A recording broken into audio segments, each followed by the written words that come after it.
سلامونه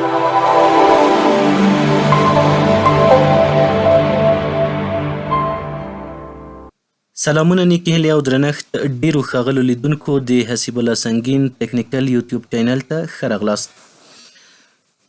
ښاغلو لیدونکو، نن به موږ او تاسو د افغانستان د مالیاتي قانون مطابق د معاشاتو څخه د مالیاتو پر وضع کار وکړو.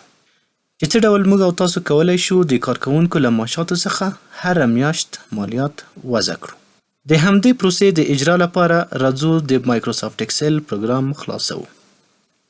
قدرمنو لیدونکو، کوم جدول چې تاسو ګورئ په دې کې د کارکوونکو نومونه او همدارنګه پوزیشن او میاشتنی تنخواګانې او همدارنګه نور امتیازات شامل دي چې هره میاشت به موږ د همدغې جدول په اساس د خپلو کارمندانو معاشات ورته توضیح کوو.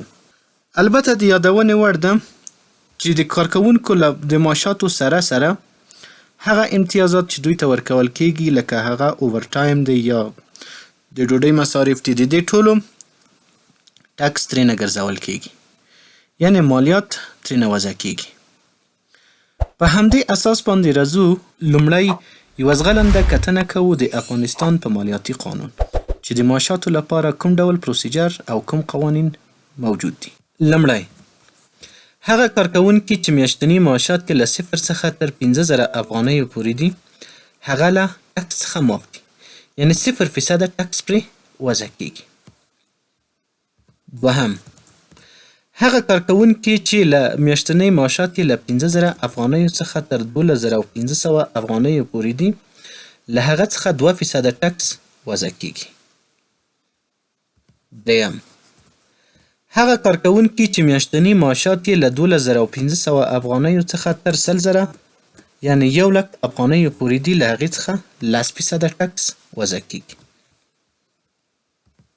څلورم، هغه کارکوونکي چې له 1,00,000 یا 100,000 افغانیو پورته میاشتنۍ تنخواګانې لري، له هغې څخه 20% ټکس وضع کیږي.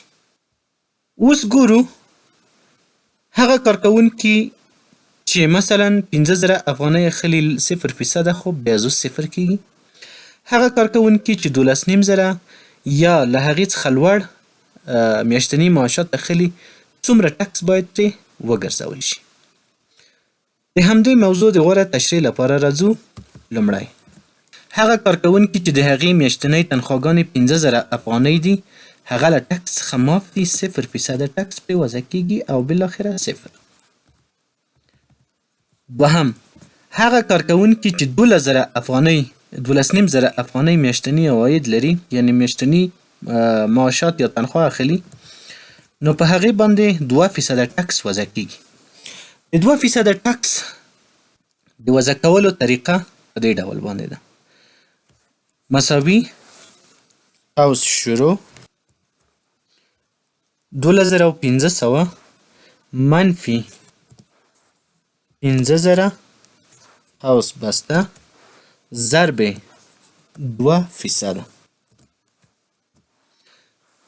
یعنې هغه کارکوونکي چې میاشتنۍ تنخواګانې 2,500 افغانۍ دي، باید 150 افغانۍ ټکس ترې وضع شي.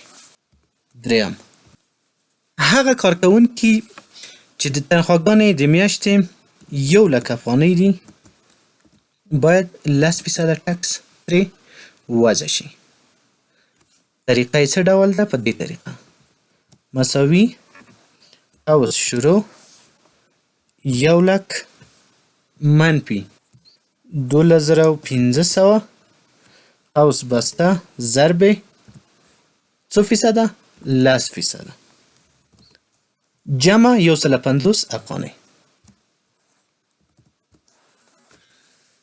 د دغه فرمول په اساس باندې کولی شو موږ او تاسې له 12,500 څخه لوړ تنخواګانو ټکس وضع کړو.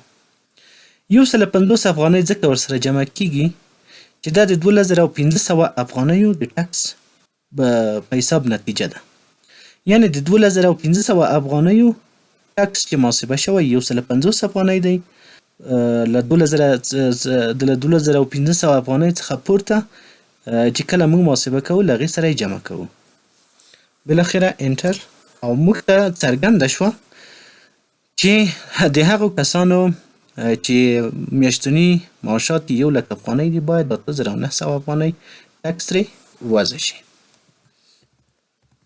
په 4مه کټګورۍ کې هغه کسان چې د هغې معاشات له 1,00,000 څخه لوړ دي، یعنې 1,50,000 افغانۍ دي، له هغې څخه باید 0% ټکس وضع شي. د دې موضوع د تحلیل او همدارنګه د موضوع د پایلې لپاره راځو په همدې فرمول کار کوو. مساوي قوس شروع 1,50,000 منفي 1,00,000 قوس بسته ضرب 0% جمع 8,900. یعنې هغه کسان چې له 1,00,000 څخه لوړ تنخواګانې لري، یعنې د میاشتې 1,50,000 افغانۍ تنخوا لري، باید 8,900 افغانۍ ټکس ترې وضع شي. دا وه د افغانستان د مالیاتي قانون مطابق د معاشاتو څخه د ټکس د وضع کولو طرز العمل یا قوانین. اوس راځو غواړو خپلو کارمندانو ته میاشتني معاشونه تادیه کړو. مخکې له دې نه چې ورته میاشتني معاشونه ورکړو باید ټکس ترې وضع شي. البته ما مخکې هم یاداوري وکړله، ټول هغه عواید چې موږ یې کارمندانو ته، هغه امتیازات چې موږ یې کارمندانو ته د میاشتې په پای کې ورکوو شامل د ټکس راځي. لکه فرضاً په دغه پیرول کې تاسې ګورئ ګرانډ سلري د حکیم ګرانډ سلري چې د میاشتې په آخر کې دی مستحق دی 8,600 افغانۍ ده. 1,500 اوورټایم یعنې له خپل کاري وخت څخه زیات کار یې کړی دی، او همدارنګه د ډوډۍ مصارف 1,000 روپۍ ورته په نظر کې نیول شوي دي. دا ټول د ټکس شامل دي. پس کله چې وغواړو چې د دې ټکس محاسبه کړو، لومړی باید د دې ټولو مجموعه پیدا کړو. یعنې د هر کارمند لپاره ګرانډ سلري جمع اوورټایم جمع فوډ جمع شي، بیا وروسته د هغې نه ټکس وضع شي. پس راځو لومړی د کارکوونکو ټول امتیازات جمع کوو. د جمع کولو لپاره ما مخکې په یوه لنډه طریقه درته ښودلې وه. د الټ مثبت او انټر څخه استفاده کوو. وروسته د هغې نه کرسر راوړو په دې کونج. کله چې کرسر د مثبت شکل غوره کړ لاندې کېکاږو.